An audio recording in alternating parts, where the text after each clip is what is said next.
Oh my god, bro. Oh, hell no, man. What the fuck, man? Get your ass on. Everyone has lived this moment. You tell yourself you're gonna lock in the minute you get back to your dorm, and then reality hits. Instead of studying, you end up scrolling, snacking, reorganizing your desk, or flat out falling asleep. And it's not because you're lazy or undisciplined, it's because your environment is working against you. Dorm rooms and bedrooms are comfort zones. Your brain is conditioned to associate them with sleep, rest, entertainment, and escape. So when you sit down to study in that same space, your mind fights back, not because it doesn't care, but because it's following psychological cues built over time. This video explores a simple but powerful question. How does the environment psychologically influence cognitive performance and focus? And what happens when we intentionally choose spaces that activate our brain instead of shutting it down? To understand why your environment affects your ability to focus, we need to start with cognitive load theory. CLT explains that your working memory has limited capacity. It can only hold a small amount of information at one time. But that's where the research gets interesting. It's not just the task that fills up your mental bandwidth. The environment can overload your brain too. Environmental psychology research expands CLT by showing how noise, lighting, color, clutter, and even ceiling height influence attention, memory, and emotional state. For example, clutter increases what is called extraneous load, the mental noise that pulls your attention away from what actually matters. On the other hand, natural light or moderate ambient noise can actually support learning by creating a state of sustained alertness. This means your environment isn't neutral, it either drains your cognitive resources or amplifies them. The first major study I looked at extended cognitive load theory into the physical environment. The researchers found that learning isn't just something that happens inside your head. It's distributed across your space, your tools, and your surroundings. A messy, crowded, noisy room increases extraneous load. Your brain must constantly filter out distractions, which steals energy from the task you're trying to focus on. Even subtle things like harsh lighting or uncomfortable temperatures elevate stress, which directly reduces working memory capacity. Look at this messy study room. Your brain can't help but scan everything: the piles, the cords, the objects. Every item competes for attention. No matter how motivated you are, your environment is overwhelming your mental bandwidth. On the other hand, when the environment is structured, calm, and intentional, your cognitive load drops dramatically. You can finally focus and lock in on what matters. The second study evaluated redesigned learning spaces at the University of Leicester. These rooms weren't just prettier, they were intentionally engineered to support the way students think and learn. Movable furniture, rideable walls, natural light, and flexible seating and accessible technology created an atmosphere of motivation and engagement. Students reported feeling more focused, more energized, and more willing to collaborate. These spaces signaled you're here to work, not rest, not scroll, and not daydream. A study pod like this one on the screen represents a controlled, distraction-free environment. It gives your brain a physical cue. This is a work zone.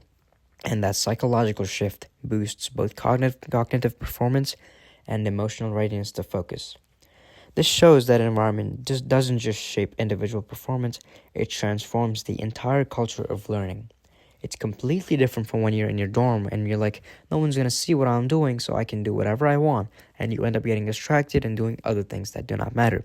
But in this space, you have your own privacy in the pod, but you also have that sense of consciousness that you're in public and you are in a study room and there's people seeing you, so you're more likely to focus on what actually matters and finish your work efficiently.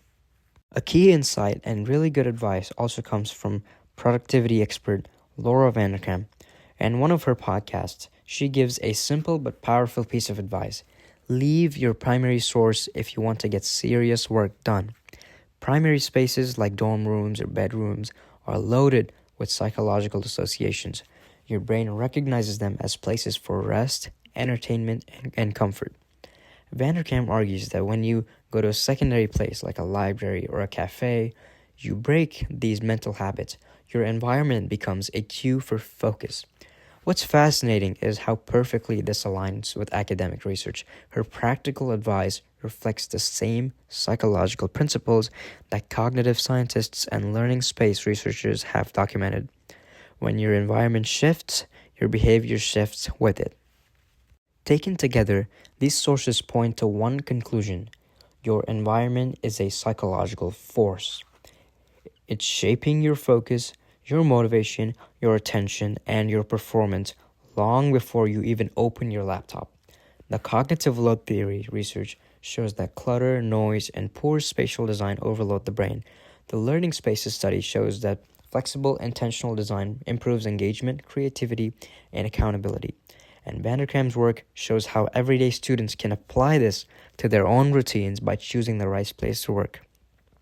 Imagine how different your academic life would be if you worked in spaces that actually supported your mind instead of fighting against it and draining it. The difference is dramatic and it's immediate.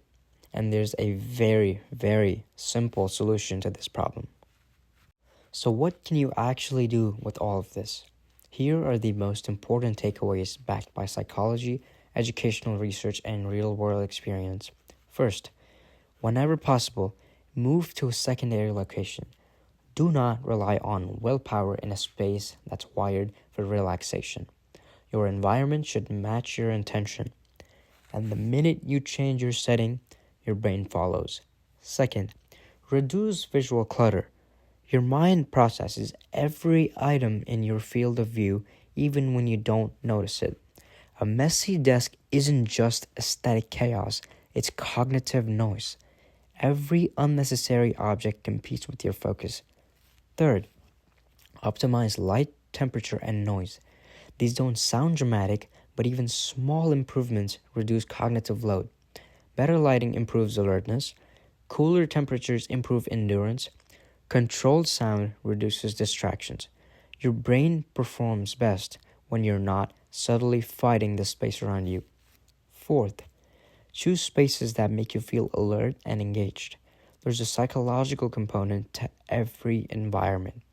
If a space makes you feel calm, intentional, and switched on, your work quality skyrockets.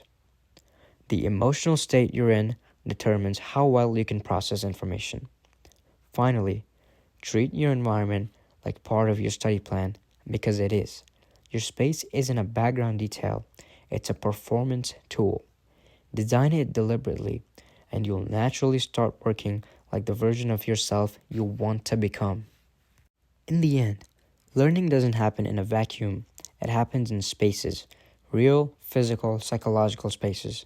And those spaces influence your ability to focus far more than we tend to realize. Most people think they need more discipline. They think they're too lazy or inconsistent or not meant for deep work. But the truth is simpler. You don't need more discipline, you need better conditions. If you change your environment, you change your mental state. If you shift your space, you shift the way your mind processes information. You're not fighting yourself, you're fighting your surroundings. Your space can either drain your cognitive energy or unlock your potential. It can silence you or sharpen you. It can dull your mind or activate it. The choice is where you choose to sit, study, think, and build the future you want. Thank you for watching. This project was written, researched, and produced by Anshuman Rao.